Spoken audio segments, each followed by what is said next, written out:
नमस्ते दोस्तों। आज मैं एक ऐसी बात शेयर करने जा रहा हूँ जो हर बिहार वाले, हर माँ बाप, हर परिवार के दिल से जुड़ी हुई है। ये कहानी है नशा की। एक ऐसे आदत जो पहले एक छोटी सी लगन थी, लेकिन आज एक विशाल समस्या बन चुकी है।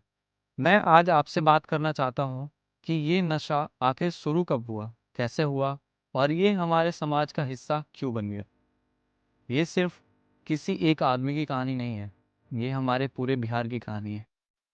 दोस्तों, अगर हम थोड़ा पीछे चलें, पुराने समय में, हमारे दादा परदादा के युग में, तो वहाँ भी हमें नशा के बारे में सुनने को मिलेगा। लेकिन उस वक्त नशा एक परंपरा था, एक सीमित समय तक का हिस्सा था। जैसे होली, महाशिवरात्रि या दिवाली जैसे त्योहारों में थोड़ा भांग लेना या कोई गांजा लेता था, ये एक रस्म होता था। वो एक दिन या 2 दिन तक होता था। उसका उद्देश्य खुशी, उत्सव का भक्ति से जुड़ा हुआ था, ना कि नशे में डूब जाने से। लेकिन जैसे-जैसे समय बदला, वैसे-वैसे नशा का मतलब ही बदल गया। पहले लोग भांग या गांजा लेते थे। अब लोग केमिकल, ड्रग्स, कैप्सूल्स और सिंथेटिक पाउडर तक पहुंच चुके।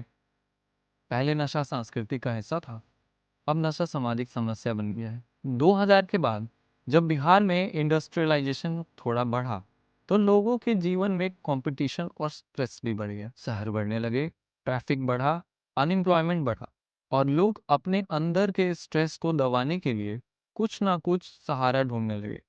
यही वो पॉइंट था जहां लोगों ने रिलैक्सेशन के लिए नशा अपनाया। किसी ने शराब, किसी ने गांजा और किसी ने कैप्सूल या स्लीपिंग पिल्स। पहले ये लगता था कि थोड़ा लेना कोई बुरी बात नहीं है, लेकिन धीरे धीरे ये आदत रोज का हिस्सा बन गया। और जब कोई आदत रोज का हिस्सा बन जाए तो वो एडिक्शन बन जाती है। बहुत लोग कहते हैं, अरे भाई मैं चाहूं तो कभी भी छोड़ दूंगा, लेकिन असल में ऐसा होता नहीं है। क्योंकि एडिक्शन सिर्फ मन की बात नहीं होती, वो दिमाग के केमिकल बैलेंस को बिगाड़ देता है।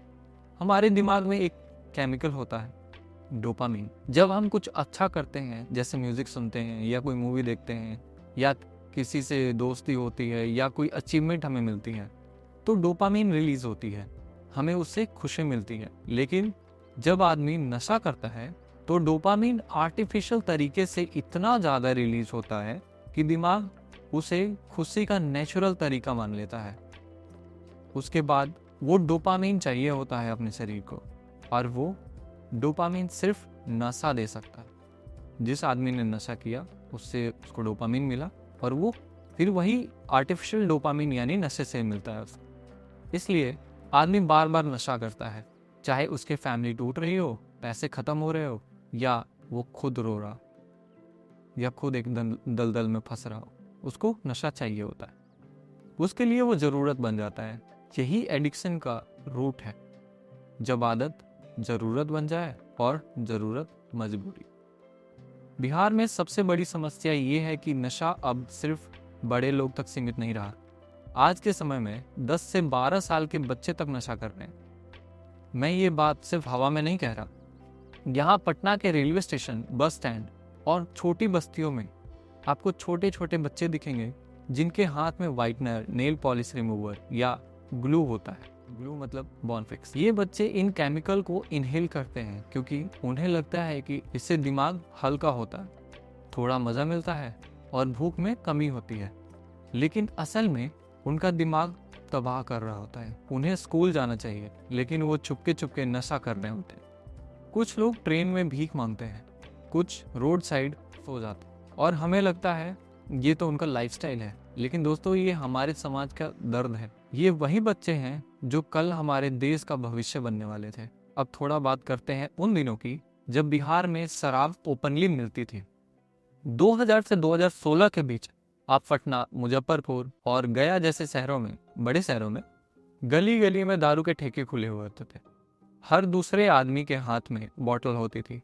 शाम होते ही ठेके के बाहर भीड़ लग जाती। युवा लोग इसे मस्ती के रूप में देखते थे। उन्हें लगता था पार्टी करनी है तो पीना जरूरी है। टीवी, फिल्म और दोस्तों के असर से शराब एक स्टाइल बन गया था। लोग कहते थे थोड़ा पी लेना कोई पाप तो नहीं है, लेकिन वही थोड़ा रोज रोज बढ़ता गया।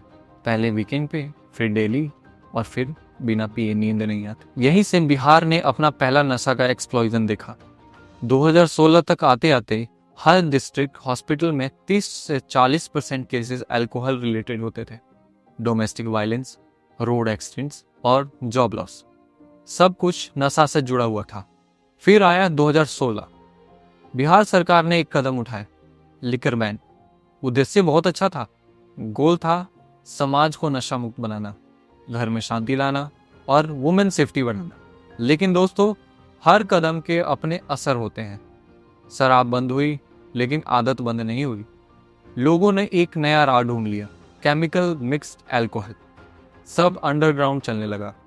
अब लोग चुपके पीने लगे। जो पहले ओपनली ठेके से पीते थे, अब वो छुप छुप के पी रहे हैं। अब घर में या जंगल में ये सब बनने लगा। पॉइजनस अल्कोहल के कारण कई लोग मरने लगे। पटना, सारण, सिवान या भोजपुर जैसे डिस्ट्रिक्ट में हर साल डजन्स डेथ होती हैं ड्यू टू ह्यूज ट्रेजेडी। ये उन लोगों की मौत नहीं है सिर्फ, ये समाज के कंट्रोल खोने की निशानी है। नशा बंद करने के बजाय वो और खतरनाक रूप से में वापस आया। 2016 के बाद जब अल्कोहल पर रोक लगी तो लोगों ने एक नया ऑप्शन ढूंढ लिया, फार्मा ड्रग्स जैसे pain killers, sleeping pills, cough syrup. ये सब डॉक्टर के प्रिस्क्रिप्शन के बिना भी मिल जाने लगा और लोगों ने इन्हें नशा के रूप में यूज करना शुरू कर दिया। कोडीन सिरप, नाइट्राजिपाम, ट्रामाडोल, ये सब नाम आपने कभी ना कभी तो सुना ही होगा। ये वो मेडिसिन है जो हॉस्पिटल में पेशेंट के लिए बनती है, लेकिन बिहार में लोग इन्हें स्ट्रीट नशा के रूप में भी यूज करते हैं। एक छोटा सा सिरप जिसे लगता है बस थोड़ा कंफर्ट मिलेगा, वो धीरे धीरे पूरा सिस्टम खत्म कर देता है। ये लिवर, किडनी और ब्रेन सबको इफेक्ट करता है। कुछ लोग तो इंजेक्शन ड्रग्स लेने लगते हैं और सिरिंज शेयर करते हैं, जिससे HIV और हेपेटाइटिस फैलता है। आप सोचिए, सिर्फ नशा नहीं, पूरा लाइफ रिस्क में डाल देते हैं लोग। मैं कई फैमिलीज से मिलता हूँ जहां एडिक्शन ने सब कुछ बर्बाद कर दिया है। एक माँ के आंसू, एक पत्नी की चुप्पी, एक बच्चे का डर, ये सब दर्द मुझे रोज सुनने को मिलता है।